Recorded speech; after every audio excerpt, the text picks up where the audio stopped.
Hi, everyone. If this is Terry from Platform Calgary, if you can hear me, please say hello in the session chat. There should be two links, event and session. Say hello in the session chat over there.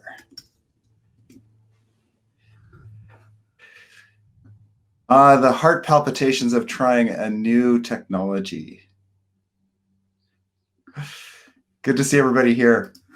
Okay, we'll get started. Well, thanks everybody. Sorry for that delay as we innovate in our use of platforms for hopefully trying to create more engaging opportunities for us as we have these events. And we've all spent so many hours staring at our screens over the past year. We wanted to mix it up a bit and see if we could have more opportunities. So I want to thank you for being part of Globalizing Calgary Tech. Hard to believe this is volume 6. As I said, I'm Terry Rock. I'm the president and CEO of Platform Calgary. You know, all of us in Canada are going through a journey of reconciliation, and the team at Platform Calgary has been paying special attention to this over the past few weeks, and we want to acknowledge the recent day of mourning for missing and murdered Indigenous women. And talk about the fact that we're building an innovation center in Mohkinstsis, in the traditional land of Treaty 7, and the oral practices of the Blackfoot Confederacy, the Siksika, the Kainai, the Piikani, as well as the Yahe, Nakota, and Tsuut'ina nations. We acknowledge that this territory is home as well to the Métis Nation of Alberta, Region 3, within the historical Northwest Métis homeland. And finally, we acknowledge all nations, Indigenous and non, who live, work, play, innovate, and build things together on this land, and in so doing, honor and celebrate this territory. Today, we're going to hear from 4 innovators who were part of WestJet's Hack at the Hangar. I think it was an epic opportunity to bring innovators together to work with one of Calgary's most iconic companies, all located up in a hangar in the Northeast. It attracted talent and tech firms from all over the world. Well-known tech companies such as LinkedIn, Twitter, Microsoft came together to find creative solutions to a problem posed by WestJet. So now I would like to welcome the Honorable Doug Black to say a few words. Senator Black was elected by Albertans as a senator in waiting in 2012 and was subsequently appointed to the Senate in January of 2013. Prior to serving in the Senate, he practiced law, served as a board member advisor to several Canadian businesses. He was appointed Queen's Counsel in 2002 and was named in 2012 as one of Canada's most influential lawyers by Canadian Lawyer magazine. Doug Black is co-chair on Platform Calgary's advisory roundtable, and he provides tremendous advice and guidance to our team through this role, but also outside of that role. So thank you for joining us today, Doug. I'm hoping that we can get you up on stage and to share a few words. Ha-ha. Senator Black, good to see you. Hello, good morning, everyone. It's a miracle. Terry, thank you very much for calling on me, and welcome and good morning to everyone who's with us today. Volume 6. Who can believe it's Volume 6 already? Let me start by thanking the Mayor Nenji of Calgary. Those were tremendous comments. But what I want to reflect on is the service that Mayor Nenji has given to Calgarians over the last, goodness me now, must be 8 or more years. He has been a tremendous, tremendous leader through some very, very tough times. He understands the value of innovation and he understands the importance of platform. So I'm very grateful for his support of platform and his administration's support of platform. So thank you for that. I want to talk about people this morning, just quickly. I've just completed a virtual tour of many communities in Alberta, and one of the themes I heard all of the time is businesses' challenges in getting people, not-for-profits challenges, public sector challenges, because some folks are determining that opportunities lay for them outside of this province. I see it in politics, I see it in business, I see it in a number of places that I play, that people are key to success. And you know that. You know that your business will thrive if you have the right innovators, the right executors. So we have to be extremely careful to ensure that we create an environment, and you're a key part of that, where young people in this province think they have opportunity. So when I reflect on people, I reflect on Platform, and I look at the tremendous success that Platform has had to date and the promise the Platform holds going forward. And it's because of the people. The leadership provided by Brad Zumwalt, Terry Rock, the folks that surround Terry, who are too humble to give me their names. I know them, but I wanted their names and I wanted the list of responsibilities so I could call them out. But no, they were a little bit too shy for that. But I want you to know, we know who you are and we know what you're doing, and we're very appreciative. The advisory body, the funders, the governments, the businesses, the innovators who are supporting Platform. It's all people. And it's because of those people, because of the strength of the Platform people, that we're getting it done.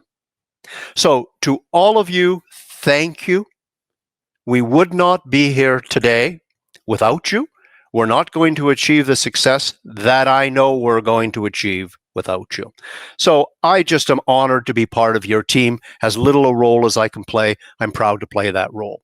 Now with that, speaking of people, let's go back to one of our key people, Terry Rock. Thank you, Senator Black. Thank you so much for your support of our work and innovation across the whole country. I don't think people realize how much of a voice you've been in Canada, but also I think when we first really started to get to know each other was when you and Dean Doucette at the University of Alberta Business School were working on Alberta 2.0, really trying to put a focus for the whole province. So thank you again. You bet. That's great. So now I will welcome our panelists to the stage. We have Alfredo Tan, Senior Vice President, Strategy, Data, and Products at Rogers Media. Came to Calgary to WestJet from Facebook and Instagram. We've got Diana Liu, Senior Director of the Technology Vertical in Canada for Marketing Solutions at LinkedIn. We've got Jeremy Viana, Head of Automotive, Government and Travel from Twitter Canada. And we've got Natalie Farand, Vice President Digital from WestJet, and I believe Alfredo's successor at WestJet. And a key part of that. So thank you all for joining us today. That was a little bumpy to get here, but we made it. Really, really excited about our conversation we're about to have, because as we work to grow the Calgary ecosystem, we know we need more of what we just saw in that video. We need large enterprises finding ways to innovate. And ideally, they can do it, as Alfredo says in the video, by moving at the speed of a tech company and by engaging the local and global tech ecosystems. So anybody who's got an MBA in the crowd, or maybe aspires to get an MBA, this is really a live case study of something that I think is really important in corporate now in 2021. So today's sort of outline of what we'll do is we'll start with the story of the hack at the hangar, the people involved, what happened, how did it happen, who got involved, what was the outcome. We'll look at what we can learn about corporate innovation and change and how to open yourself up as a corporation. The hard thing is to engage with innovation happening in the market. We'll talk about where corporate innovation is heading in general, with the leaders from 4 companies walking the talk. And then finally, we'll do our best to think about places like Calgary. What can we do as a place to amplify our innovation economy? So to start, let's start with Alfredo and Natalie. Tell us the story of how the hack came to life. Maybe I'll start, and I'll have Natalie fill in the blanks.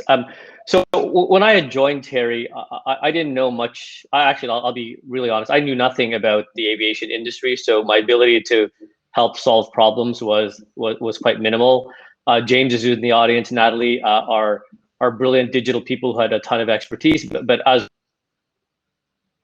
I lacked the specific industry expertise, and as we were getting probed to find solutions to complex problems, we start to ask ourselves, why do we think we're the only ones that can address the large problems we're being asked to solve?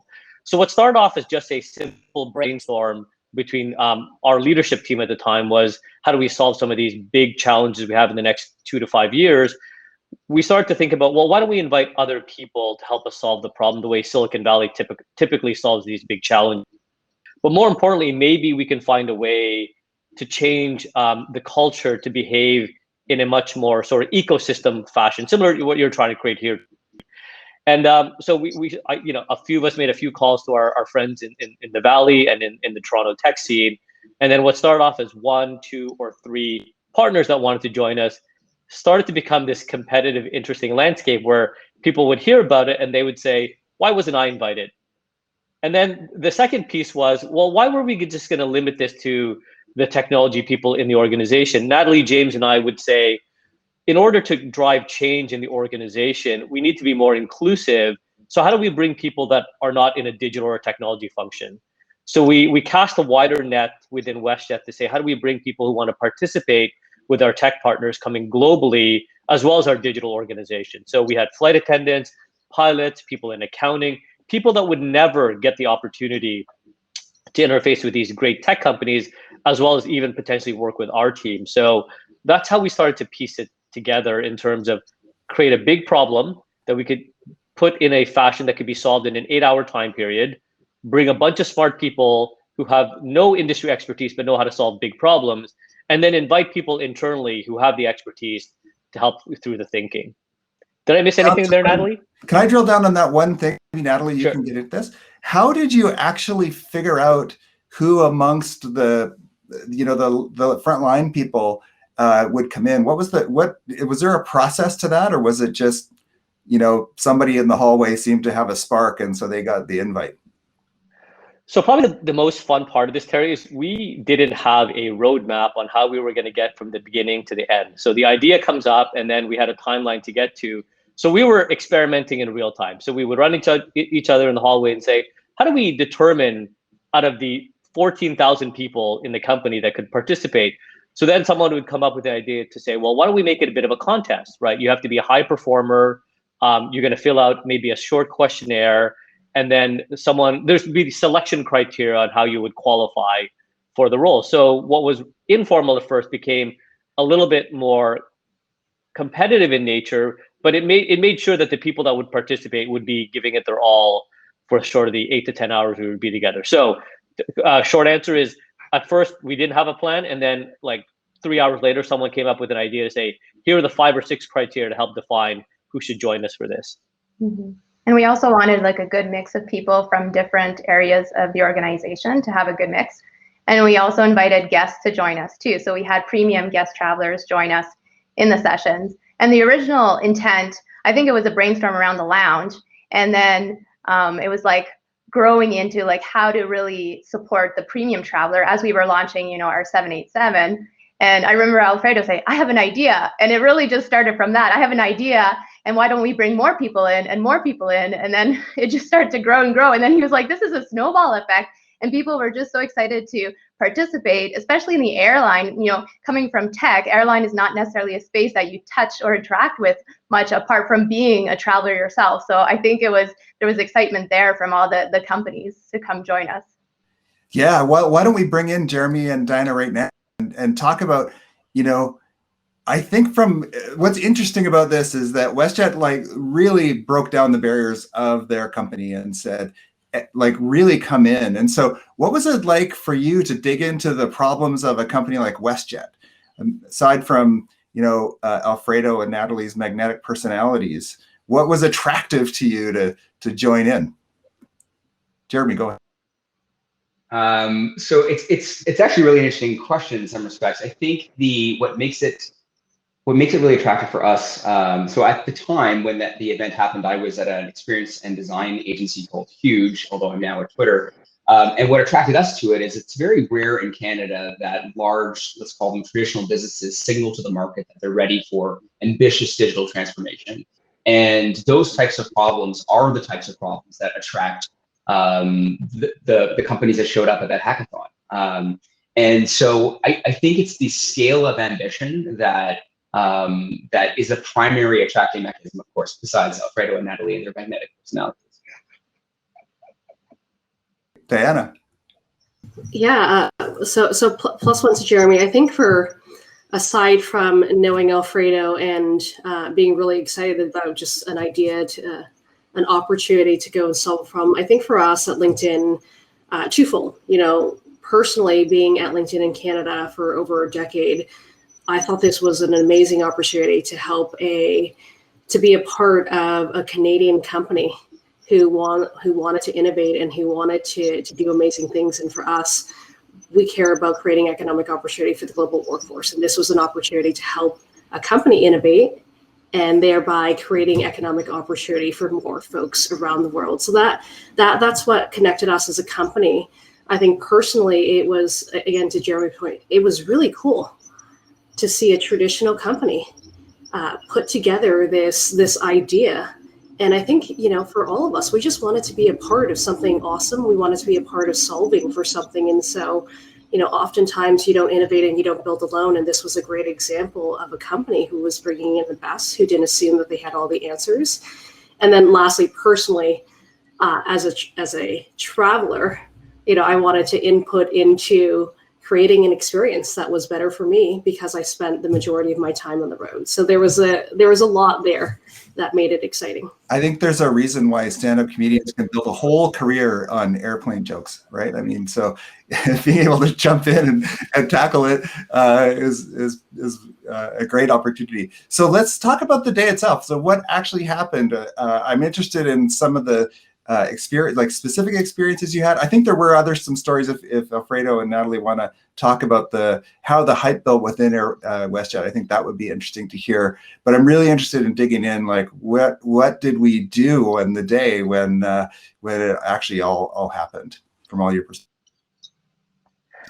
So Terry, I didn't even know if people were going to actually show up. So there's all this hype and there's all this buildup, and you have so many people registered to arrive, and most are flying in from different parts of the world, have to find their hotel. And it wasn't one person from a company. Like some companies were sending 10 people to spend, a day and a half traveling. So when I woke up at 5 a.m., I was on campus, I think by 6. I was just worried, what if no one shows up?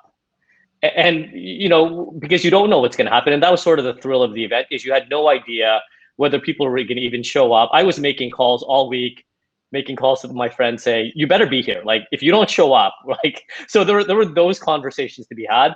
And then I think the other piece that was just a lot of fun is you could feel the energy.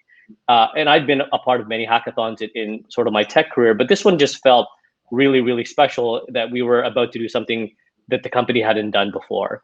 And I think the third piece was, it was just going to be a lot of fun because we were going to do it with friends. It was both competitive, but that was going to drive a lot of friendships as well, internally and externally. So I think that the hype buildup was really awesome, although it was really nerve-wracking at the same time because the scale was something we just never anticipated. I'll give you an example. There was no Wi-Fi in the hangar, right? Like, it's a hangar where you repair planes. So no one contemplated that you can't have, there's no Wi-Fi in a huge space like that, but you can't have technology people and engineers hacking without Wi-Fi. It's sort of like putting people on blindfold. So there was lots of those logistical problems to solve, which made it even more interesting because there were so many people internally in the company that were willing to solve issues like that. The other one that was interesting was someone said, you have to do it between this time and that time. And I ignorantly said, why can't I have it from this time to that time? And they're like, and then someone whispered in my ear, well, we have to fix the planes. Like, that's the place we fix planes. So I said, okay, that's fair commentary, something late. So there was a bunch of those aha moments that I failed to see, but they were great learning experiences along the way as well. Mm-hmm. That's great. The hangar was really a beautiful space. I think, we've been desensitized into having it, just at our disposal. But when the team started coming in, and you can sense that competitive energy too. Like when we were opening the door, and you go through this hall, and then you come to the hangar, and it's just this grandiose room. We had about 17 to 18 tables for all the different groups. And yeah, the teams were really already starting to be really competitive, scoping each other out. Some people brought full equipment, like all kind TVs and virtual reality headsets. And then I think it was at noon, Alfredo, where they asked you, what time do we bring in the plane? And he's like, what? We can bring in a plane? And then the doors opened and you see the city landscape. And it was just so magnificent. And then everyone just kind of paused as the plane kind of rolled in. We got the nose to come in from the 767. And it was just a special moment too. And then there's teams that are still like working on their stuff and brainstorming. And so it was like, you know, a bunch of activities happening at once, but it was really a special moment to have it in the hangar itself. So Diana, talk us through the experience. What were you working on during the day, and were there any like aha moments for you in terms of putting yourself in the shoes of a WestJetter trying to improve their business? Yeah, so I think the word that describes the day was just unreal. Again, you know, to Alfredo's point, I've been a part of a lot of hackathons in the tech space, but I've never been a part of one in a hangar. So that definitely set the stage for this is going to be different. I think what was exciting was, you know, I was there with a bunch of what you might call competitors, but it was really exciting to be in a room of folks who just wanted to solve problems. And you could feel that energy. And although all of us were competing, there were many conversations that I had with folks at different tables around, you know, what do they do? What was the perspective they were bringing in to solve this problem? And so as someone participating, I learned a ton. We were working on the LinkedIn side, we were actually combined with Microsoft, our parent company. And so Microsoft brought a lot of the tech and AI and were the folks who brought in TV sets. So they were really thinking through the tech experience. And from the LinkedIn lens, we were thinking through, okay, well, we are a platform of professionals. And we always say, you know, not every consumer is a professional, but every professional is a consumer. And so we have the mindset of people who would visit this lounge, who do travel for work. How do we bring in the insights and data that we have to power this solution? So that was really fun to be able to do that. And then again, you know, I mentioned from my perspective, being a traveler who wasn't a WestJetter at the time, you know, I was really keen on helping WestJet build for the future and enter into this new space that they weren't historically dominant in. And so I think overall, such a great experience. Having that plane come in was, again, like the icing on top. I don't remember if we ate or did any of those things, but I do remember being in this magical place where I think coming out of the event, you know, internally at LinkedIn, we really dialed up our mini hackathons and our incubators within the company, because again, we weren't a startup anymore. We're such a large organization, but there was so much goodness that you took from this event that we knew we had to reignite within the company. I love that. I love that inspiration that you were giving, but you also got a lot yourself. Oh yeah. Jeremy, how was the day for you? Yeah, it was an incredible day for us, I think, as well. Just reflecting on what Diana said, I mean, I remember Microsoft and all the tech deployment that team brought in. It was amazing. It was sort of like a forward operating base for Microsoft in some ways. It was something to behold for sure. I think for us, you know, it was interesting. I don't remember if the brief was shared before we got there or not. I can't actually remember. So we sort of went in with a sense of ambiguity about what the day would hold. And I remember, as Natalie said, walking into this hangar, and it's just such a unique venue in which to do something. As many of us had been part of hackathons before as part of our careers or at Huge in a general sense. But this was very unique, both in terms of the number of other people there that were bringing technology solutions, but also, you know, just, I remember there was a banner on the wall of the hangar, and it had a history of WestJet sort of illustrated on it, you know, from the first planes and some of the acquisitions and so on. And I remember thinking, you know, this moment feels connected to that history in some ways. Like this airline at the time, I think must have been 22 years old or something like that. And where it's gone and where it's trying to get to, it felt really rooted by being in the hangar in some ways. And I thought that was a really interesting part of the experience. It kind of just set up the emotion of the event before we actually got into even doing anything. Huge's perspective was really different, I think, than a lot of the other teams that showed up there. Many of the teams were obviously very technology centric, and trying to show how their platforms could really be leveraged to solve these problems in an interesting way. We took an alternate tack, being a little bit more technology agnostic and thinking about the experience of people traveling. And I think, you know, Natalie mentioned this idea of the premium traveler. What could that experience look like? And so my entire team we just spent, you know, the previous 24 hours flying with WestJet, talking to staff on the way there, talking to the attendants, talking to the gate staff, just trying to understand, how does this all feel? How does this all work? And then taking the simple word of, okay, it's going to be a premium experience. Well, what does that what could that look like if we actually were intentional about designing the experience? And so I think that was a really interesting sort of starting point. We were able to just build off a really visceral feeling of both the space we were in, the travel experience we had just gone through, and say, okay, how do we weave this together elegantly with technology to create something that's really different and differentiated? Terry, I was just going to add one other aha from the WestJet side was when we involve people that traditionally are not involved in digital technology or quote unquote innovation, the input from them was just as good, if not better, right? So there's this absolute desire for people to want to be involved in solving problems that have nothing to do with their core job. So how do you enable that to happen? Because that's where sometimes the magic takes place and the ideas that take place. So we falsely sometimes make decisions that only the expert has the answer. The day sort of validated that sometimes the best ideas and sort of the people with the knowledge, like a flight attendant or a pilot, is just as valuable as sort of the innovators are doing it on a day-to-day basis. I love that, and I think I think this is true. So I hope so. Everybody was voluntary here, right? This wasn't like a bunch of consultants you paid to come in. It was like you put a really cool problem in front of people, and they rose up to jump in on it. We didn't. I'm not sure this is appropriate to share. Oh, yeah. Natalie can validate this, but we didn't. The only thing we spent money on was our internal cost to set it up. We didn't pay for a single flight. We didn't pay for a single hotel. We didn't pay for a single hour of help. In fact, I did the math on what we probably saved in consulting fees, and it was in the 7 figures with that much brain power and that much travel and expenses. So obviously very thankful to the ecosystem of partners, including Jeremy and Diana. But so we're very grateful for all the help we got. But yeah, it was no one was forced to be there.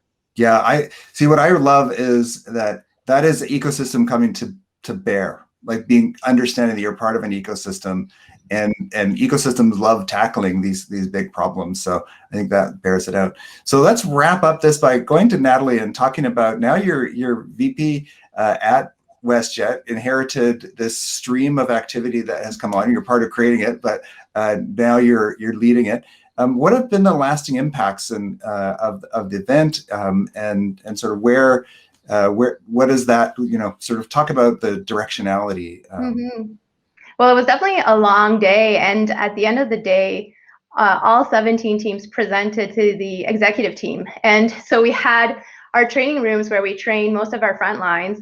We have maybe 10 different gates, and we were all set up for rotation. I think they had 10 minutes per gate, and the executives would rotate and the gates would be set up, and then we would move, and then they would present their idea, and it was just really well orchestrated, and for the executives to stay till 10 p.m. at night to go through everyone's presentations. And a lot of the presentations really focused on the end-to-end kind of guest journey, and it really set our roadmap pretty much for the next 5 years, taking pieces in the next 5 years of where can we, what kind of friction points can we focus on, and how do we elevate those areas. So some amazing findings and presentations that we're still referring to today. But we have since launched the lounge, even with all of last year's COVID challenges. We launched it in the fall, so the WestJet Elevation Lounge in the Calgary airport, which is a beautiful lounge. If you haven't been there, which probably most haven't with the travel restrictions, but please do try to visit. So when you walk into the lounge, there's a touchless entry. So you scan your boarding pass, and then you have access to the lounge, which was one of the pieces that was highlighted. We have an artist that did some custom paintings for us, where you can use augmented reality to enhance the painting as well. So there's different effects, which is pretty cool. You can order your menu from your table using a QR code to a link. And we also digitize all of the kind of magazine areas. So all of that content is available online. But we also leverage different pieces. So the lounge was like the core idea and the core kind of starting point.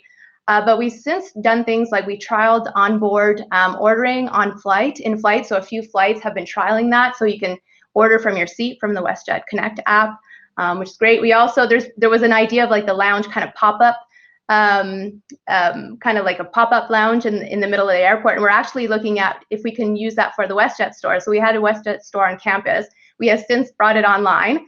And maybe we're going to be doing more like a pop-up version for the future as our campus, undergoes some transformations too. So there's been a combination with COVID and whatnot, but yeah, some great takeaways. And like I said, it's these enhancements that kind of set for our roadmap for the next 5 years that we could keep referring to, and it's a long-term project, but yeah, we've come a long way. Love all of it. And I want to move on to the next section on sort of generalizing what we can learn about corporate innovation, and more specifically open innovation from the experience. And by the way, so folks in the audience, if you start having questions and you would like to, I see a question over there in the Q&A. Yeah, okay, so we're gonna actually get into that question here. But if you'd like to share your question live, then just start signaling us if you're brave enough to join us on this virtual stage. And I'm just going to talk. I want to just talk about open innovation. So working with companies outside your boundaries generally. And then for me, our bias is early stage startups. We, in a city like Calgary, one of the common refrains is, how do we get corporate enterprise to be more engaged in the innovation ecosystem and to both share their problems earlier stage, but also find ways to actually participate. We hosted a talk with a vice president at National Bank, and he talked about the amount of fintech VC investment that happened in Canada that year. And there's no way that they could match that. So if you just imagine all the innovation that's being funded and the millions of dollars that's going into it, and then your own corporate resources, we better be part of that or we're going to get crushed. So like last year in Canada, it was $4.4 billion across 509 deals. And so do you have exposure to all of that activity, and how do you get access to it? So when we were chatting about this earlier on, I think it was Monday or Tuesday, I heard a lot of talk amongst you when you were chatting with each other about mindset. So how important is mindset to this work? Because, we think a lot of, I think you teed this up, Alfredo, with, it's, if you might not have the skills or the tools, but if you have the right mindset and you bring experiences and able to bring them to it, a lot can be accomplished. So why don't we take that as a start off? How important is mindset to this work? I think it's the starting point, Terry. Meaning you have to have the right mindset. It's not everything, but it's the beginning, right? So, and there's lots of things to unpack there. So mindset is important, but what's probably equally important is the will at the top to make it happen. So we always talk about, oh yeah, culture could, you can make it a groundswell. The problem is in these big corporations. So maybe I'll start off by saying I'm a skeptic of corporate innovation, despite the fact that I try to do it on a regular basis across large organizations. And the reason I'm a skeptic is because the system isn't designed over the long term for innovation, right? So what I mean by that is this. Let's say Natalie has a great idea and she has lots of them. All it takes is one person above her to say, no, you can't do it. And then the idea dies, right? But in the startup VC world that you just described in terms of the amount of money being created, all it takes is one person to say yes, and suddenly the idea has legs. And which reality would you rather live in? A world where yeses are enabled, or a world where no's are something you fear is going to be the norm, right? So that's why the mindset is important, because you need leadership to support the mindset of experimentation at a scale of just accepting failure over and over again to get a few winners in the end, right? So that's why mindset matters. But the other piece that matters is the mechanisms to allow that mindset to exist, right? So if you have a good intention to do something, but there's no mechanism to make it come to life, it just lives on a PowerPoint slide or on a poster or on a hoodie. So I think that's why I say mindset's important as a starting point, but it's not. It's just the beginning. Will at the top. There's in the Q&A, someone said, what advice would you give? This probably really is at the, to the senior leadership around this, just wanting to keep tight hold of your problems, of your challenges, that it's somehow a competitive disadvantage to let people know what you're working on, or what those challenges are. Do you have advice on how to tackle that? Like, the will doesn't exist, is it, where do you start? So maybe I'll just build on what Alfredo said a second ago. I've had a lot of background in consulting, so I've seen a lot of organizations that are trying to wrestle with this in various sectors. I think I heard an interesting interview with Bruce Mao, the sort of famous designer, yesterday, and he was talking about how, for years and years and years, we designed for failure. We designed for the absence of things. Airlines didn't exist. We designed an airline. But now we're in a state where we're designing for success. You have businesses that are working, and so the incrementality or shifting directions is incredibly difficult. It takes a certain bravery to be able to say, my business works, it's economically viable, whatever it is, but I can see that the winds have changed and I need to go in a different direction. Do I have the courage to do that? And I think that's a really interesting problem in some respects. And so like the will is probably the key part, I think, as Alfredo said, to be able to overcome that, but then to be able to look at something that feels uncertain when you're standing on something that feels like certain ground to begin with is an uncomfortable experience for organizations. And the larger the organization, the more uncomfortable that feels, because the organization has been designed to optimize around that business. It's been designed in such a way that it's very good at the thing that it does. So when you say, okay, WestJet airline, we want you to now be a digital organization.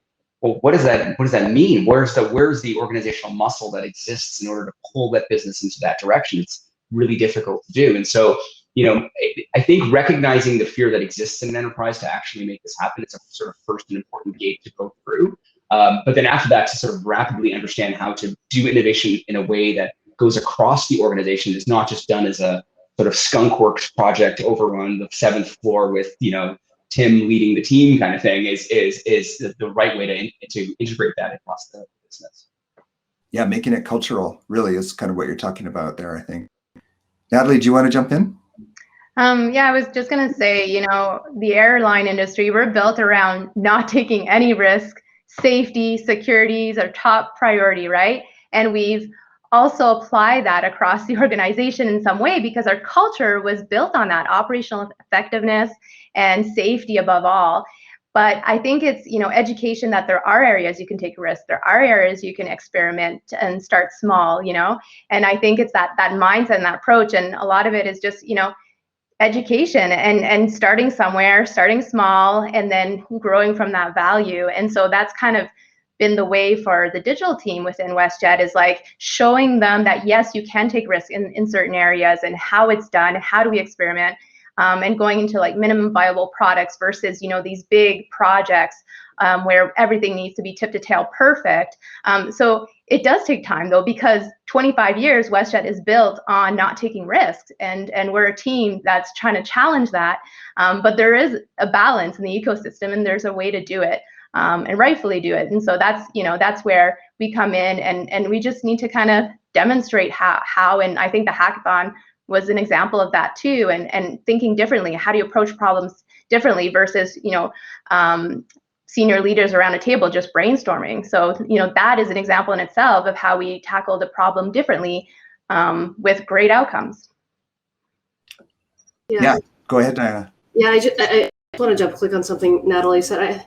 I'm with Alfredo in being slightly skeptical that, innovation can happen in large companies, and not that LinkedIn is super large, but we are part of a large company that is Microsoft.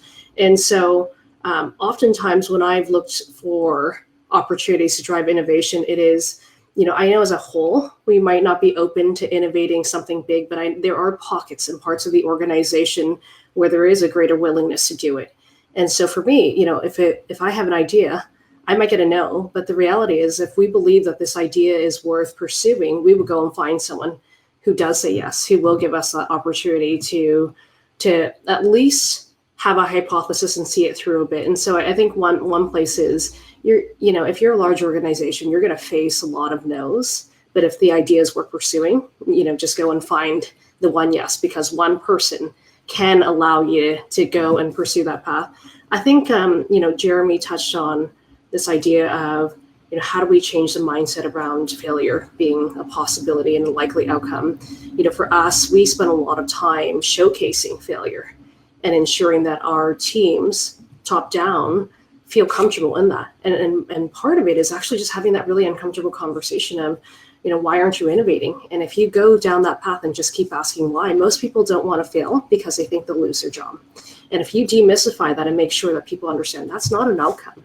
There are few things that an individual and a company can do that will cost them their job if they're innovating. People are more likely to put ideas out there and know that most of them might not have legs, but that's a process of innovating. And so we spend a lot of time at our company talking about failure and that being okay, and that being actually not even defining it as failure, but we didn't get to the outcome we wanted, but we learned a ton. I think, potentially, maybe just reflect on this, a hackathon, is often thought of as kind of innovation theater. It's a thing we do, and in your case, you had a lot of good results of it. But it feels like it's part of this safe space to sort of demonstrate that we really do want to fail in the sense of, in a day, we're going to propose a lot of unrealistic things, but we're getting unstuck. Alfredo? Yeah, just on that, Terry. So I agree, hackathons are innovation theater.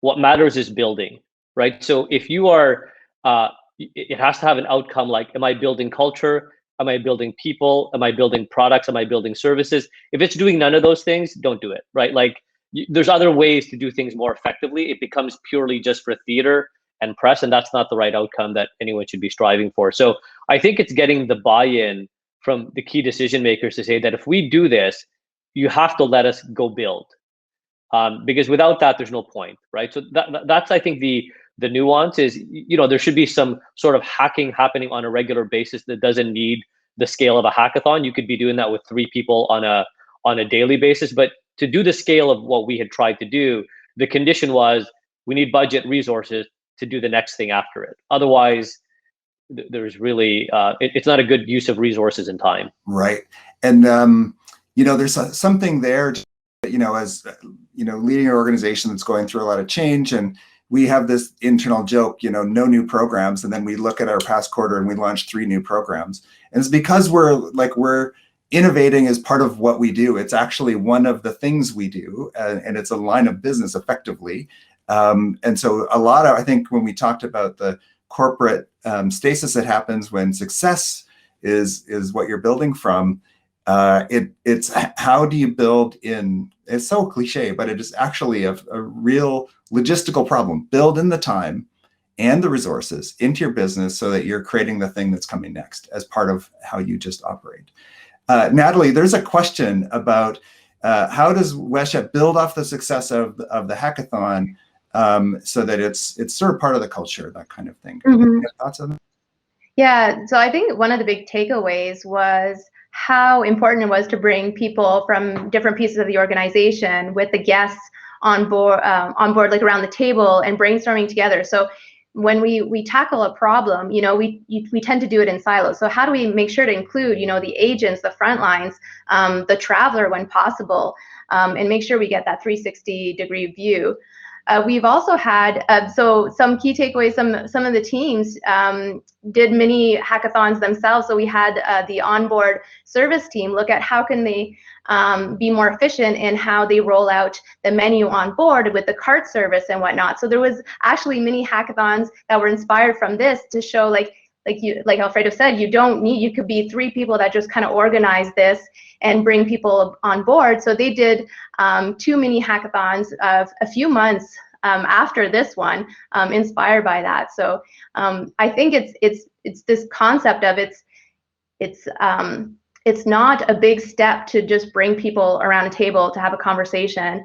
And yeah, I think it's really important to have that 360 view in anything we do. And on the digital side, we wear the guest hat a lot, and we do a lot of like user testing and whatnot, but it's bring, the people that are faced with these challenges day to day, so we can know all kind of our gaps and blind spots. That's just, yeah, go ahead, Jeremy. To build on that, I think it's interesting when you start thinking about innovation as a process and not an outcome. And really, in the end of the day, what you're trying to do, any hackathon, anything really in the product space where you're trying to build rapidly, it's about how do you learn faster than your competitors. And what's interesting about a hackathon is it enables you to, in a very quick way, test if your ideas make sense or not. And regardless, like to what Diana said earlier, regardless of whether it's a successful idea and it makes sense and it has product market fit or whatever it might be, or it's a failure and it doesn't actually really make sense, you're going to learn from that exercise of doing it, because you're going to stress test the idea as fast as possible. And the reality is the teams that learn fastest are the teams that ultimately win. And so what you're trying to do is set yourself on a path where, going back to our initial starting point of mindset, where if learning is the mindset, the idea of constantly out-learning your competitors is the goal here, then these hackathons and various and techniques like hackathons that exist in the sort of same innovation space, let's call it, are the means to an end of transforming your business. That's great. So I got a question in the Q&A from Chris. Choice of topic. Where should you be focusing these efforts? Are any tips from the panel on how to sort of tune your sights on what you should be working on? Where should these conversations be happening? Free for all.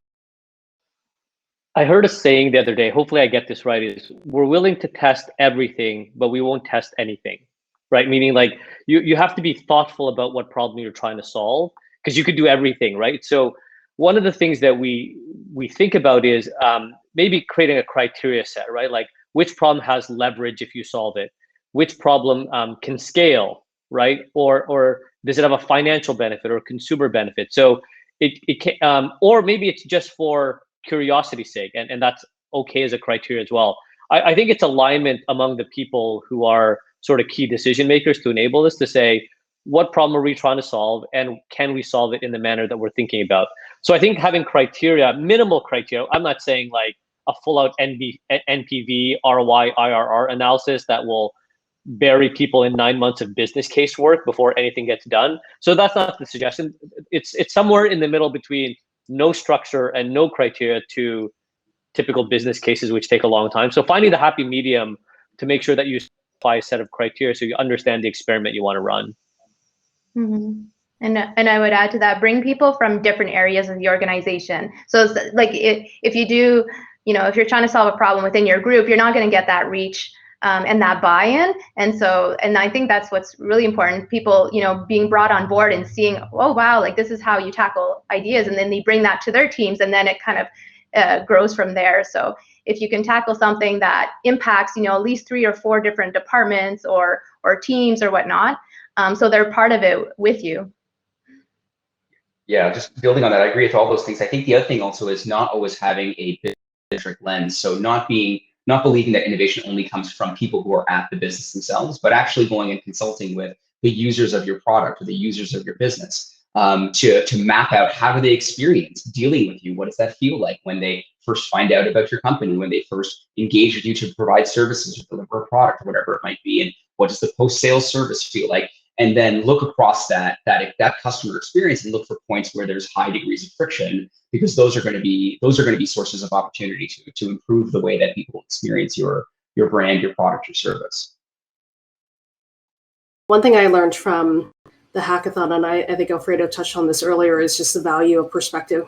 Not assuming that the people who are in the jobs and being paid to innovate in this area are the ones that have the answers. And for us, if we want to build for the global workforce, we need to make sure that we have representation across the global workforce. And so what I love in, once you figure out where do you want to hack, it's really about bringing in different perspectives and not assuming that, it's only the senior folks or the folks in technology or the folks in this space that can solve this problem. Oftentimes it's actually everyone else that brings these great ideas and different perspective to the table.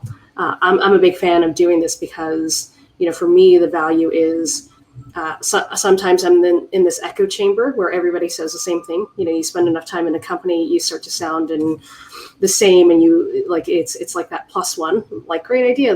We actually have a hashtag that we use called YSG, and so as soon as someone says that, someone has to take a dissenting viewpoint to not actually to just go and find a different perspective. And so I think in anything that you do, whether it's a big hack or a small hack, just make sure that you have representation across a broader subset than what we normally would bring into these conversations. Maybe I can give another example, because I think these are all tremendous from Jeremy, Diana, and Natalie. One of the ones that stand out for me is Also giving a voice to everybody, like a vehicle for expression that doesn't create a barrier between the intern and the most powerful person and the highest paid person in the organization. By the way, that's easy to say, very hard to do. And the best example I can think of is in terms of the criteria that we were talking about, Mark Zuckerberg in the early days of Facebook was doing a presentation on his vision for how do you create even more connectivity than we have today. We had hired someone in the Canadian office who ended up writing Mark a note saying, based on what you're trying to accomplish, I'm not sure the plans you have will get us there. So think about that. This person has never had a job in their career, is messaging one of the most powerful people in tech history about a contrary view to something Mark just presented. I will challenge that most organizations have no structure or have too much ego to allow that to happen. And this was on Messenger, not on email.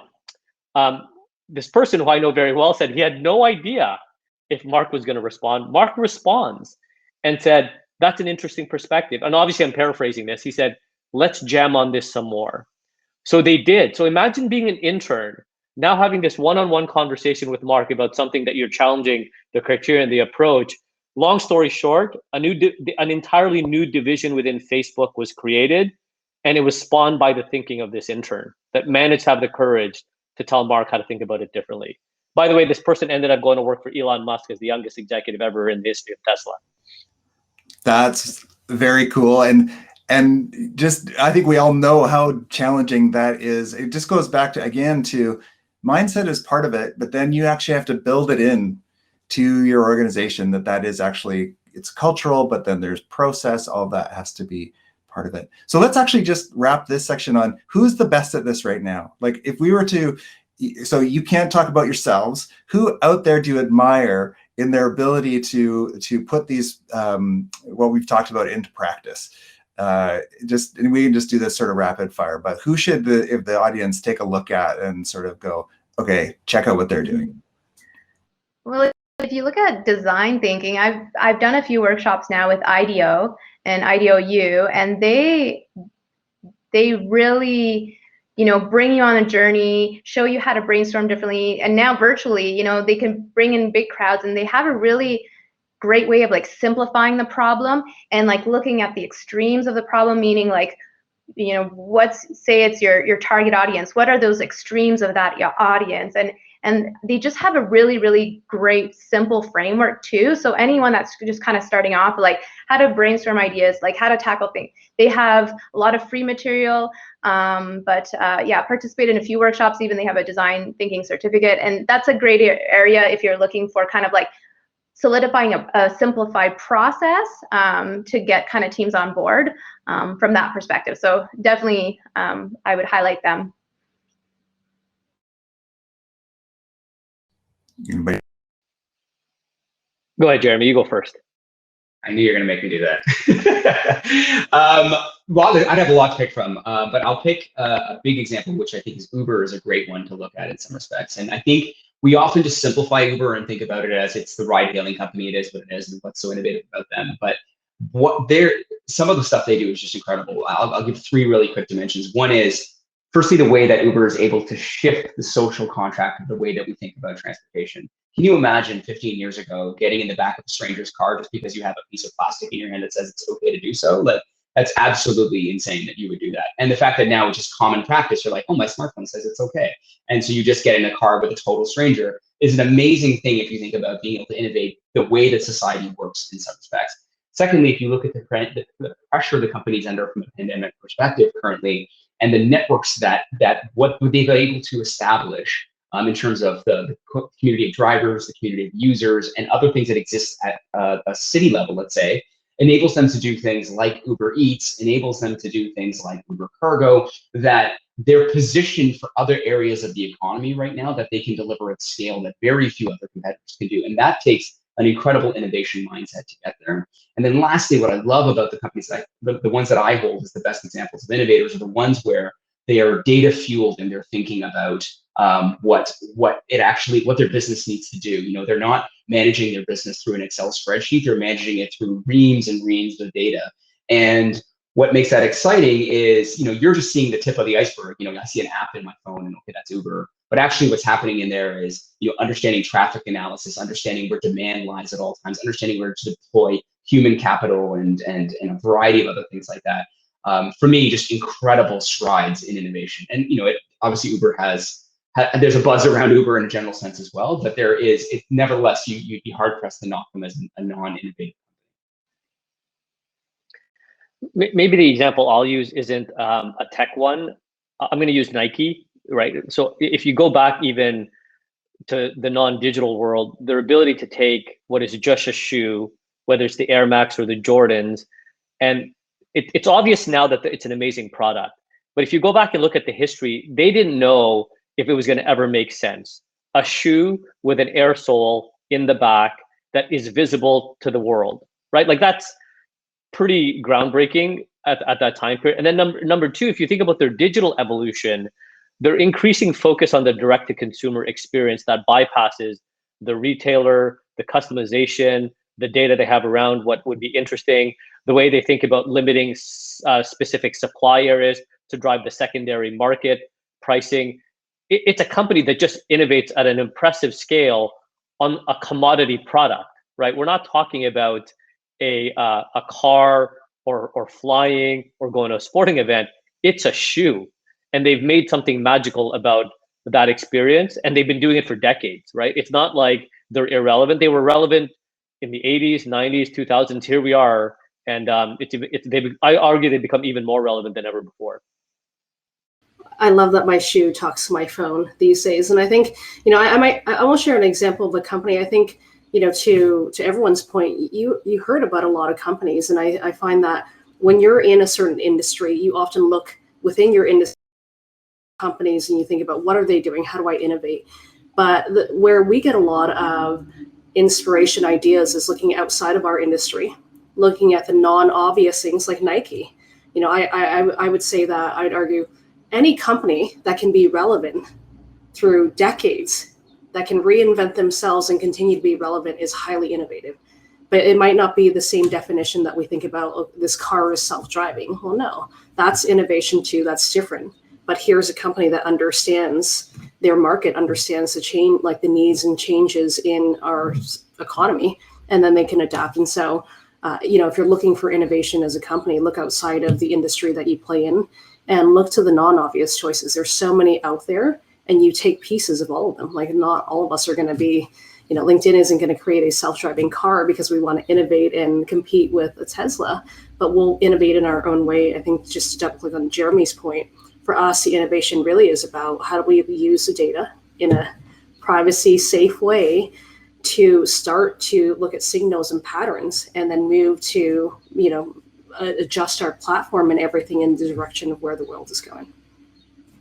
That's great. Okay, so I want to just emphasize to the people as part of the call, if you want to join us on stage, now is the time to start raising your hand, and I'm going to ask the team to somehow signal when we actually have a guinea pig that wants to join us. Let's go, so now let's talk about ourselves. What's the coolest thing you've done over the past few months, say year, under the pandemic? Because clearly we have had to adjust, some of us more than others. It's just been such a challenging and interesting time. And I know that you're all thinking about it. Anything you want to share about, currently what you're doing or things that you've managed to do that you feel like that was great? That was something that we tried something new and it was good for us. I'll take the first crack at this one and give Natalie and Alfredo and Diana time to think about a better answer. What actually I think is really fascinating is we're going through, arguably one of the biggest social experiments in the way that we work together in the history of humanity in some ways. And it's very much forced upon us, but it's forcing us to really think about a couple thoughts. One is just how do we maintain culture? How do we maintain good energy within our teams? And so my team at Twitter, we've certainly been experimenting a lot on making sure that, we're able to maintain the identity of what we are, the culture, also just generally cohesiveness and productivity, all those basic things. But I think where it really starts to get interesting is when you think about the return to work. I know many companies now are starting to cast their gaze to a more hopeful horizon at the end of this year and when we all return. And what's interesting there is it's not clear what the rules of engagement are going to be. You know, people are saying, well, I'll work from home 2 days a week and it's going to be great. But, you know, will you? I mean, you know, and are we going to be purposeful about the way that we do this? Or is it going to be like it was before, where you're the one poor person at home while 8 people are talking in a room and you can't hear what's going on? Like, how is this actually going to play out? And I think the companies that are purposeful and intentional about the way that they design people returning to work and the way that teams will actually function together, I think is a really interesting space, which I'm talking to with a lot of my partners about right now to get inspiration and to share ideas. And I don't think every company is going to do it right. And it's going to be a differentiator, I think, in their ability to attract talent and to, frankly, to be able to innovate going forward. And maybe I'll go next just to talk about some of the experiments we're running. So maybe the first experiment is I decided to take a new job in the middle of a pandemic, not having the ability to meet any of my colleagues in a giant organization. But the other areas we're experimenting on that we're trying to see what the outcome is going to be is everything from, we have changed the way we think about hiring. For example, we have removed all academic credentials. We've removed all geographical boundaries. We've removed industry experience and years of experience to see if that will drive inclusion and diversity in our hiring practice. We no longer allow meetings after noon on Wednesdays. It's a block-off zone, and meetings can't be longer than 30 minutes unless you have an exception to the rule. Meetings have to be either 15 minutes, 30 minutes, and less than 50% of them have to be video conference. So I guess, Terry, what we're saying is we're rapidly experimenting with the way we work, not just from a product perspective. You think about experimentation from a technology and product perspective. We're trying to drive experimentation in what the future of work can look like. I love Jeremy's comment about, you know, we're in ourselves, like these, you know, 18 months are really throwing us for a loop. And it's interesting, companies that were like, we can never work remote, and we were forced to, and we made it work.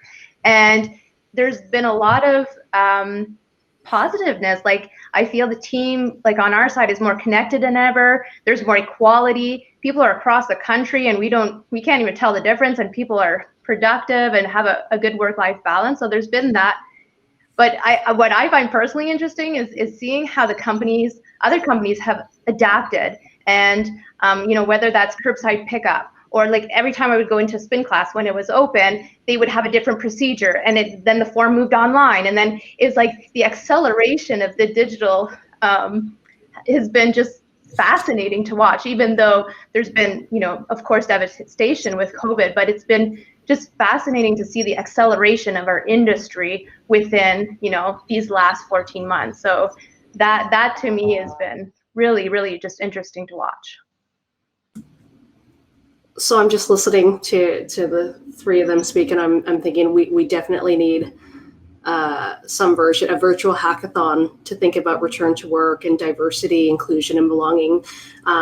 You know, I'm with the crew here. The things that I've been thinking a lot about is culture, right? We hear from our employees like everything has changed and things are different, and people really miss how things used to be. And we know that when we return to work, it's not going to be the same. And so how do we invent what moving forward looks like? I think the real problem of, you know, in the future, we're going to have these distributed workforces more than we are used to, where you have folks in a room, folks not in a room. And if you think about things like whiteboarding, like how do you create an experience for virtual folks, physical folks, to whiteboard and to innovate together in this environment that they're not used to? And so we're being really thoughtful about return to work as well. And, you know, this is an example of, it's not the job of all the leaders to think about what it looks like to return to work. We actually spend a lot of time with our employees, really understanding what is it that it's important to them in this new environment. We poll our members to understand what are some of the ideas or things that you would want to see. We released a workforce confidence report recently, and it, you know, again, like flexibility of work hours, of workspace, that's like the number one thing that is important to people when we return to work. So we use the data, we use the inputs to help us think about what's that idea we want to touch on, and then we're going to bring in folks, you know, design thinking folks who specialize in the experiences of workplace. We bring in our employees, different leaders, and we're going to build for the future with everyone. I think on the diversity piece, we are, we've really leaned into rethinking what talent looks like.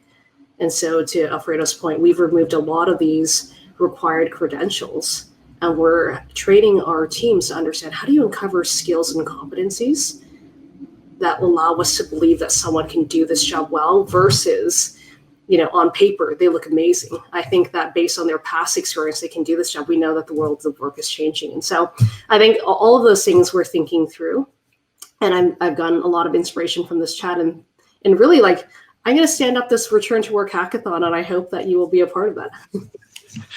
Well, I mean, what a great way to summarize really some of the key themes that we've been covering, which is, this is an all play kind of scenario when we're thinking about, in my case, I'm thinking a lot about the future of our city, and we're building a space that is, it seemed like a great idea in December 2019 to bring a new physical space where people could come together to innovate.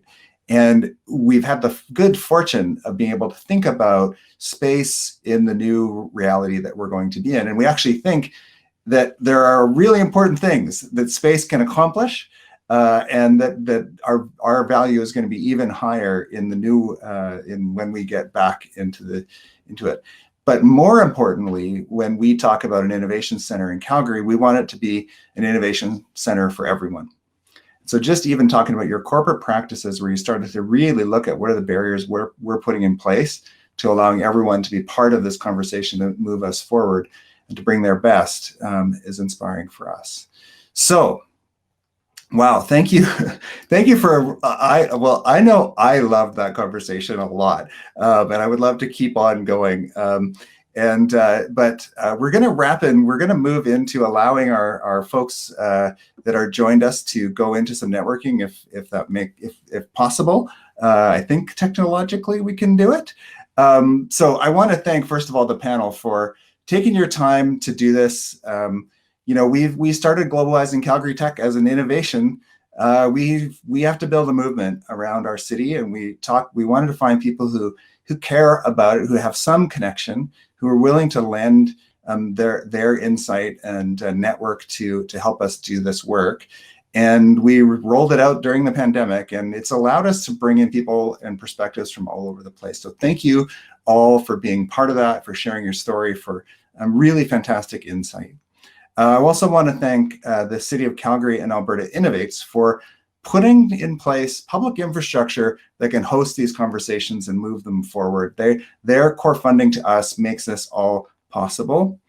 Now, for the future, we would be announcing our next volume, but we are taking a pause over the summer, give people's eyeballs a rest, get outside and instead of sitting around a video. But we will pick it back up again in September with Globalizing Calgary Tech, Volume 7, and we'll continue the conversation. Thank you, everyone, again, for being part of this. So there's going to be smaller discussion rooms on the side, on the left of the screen. You should be able to click over there at some point. And then we are going to put a survey. There is the survey to hear about this, what the event and what else we could be doing to continue building this movement. We'll see you in the fall, and maybe see you in the networking. Thank you, everyone, for your time today. Cheers. Great, thank you.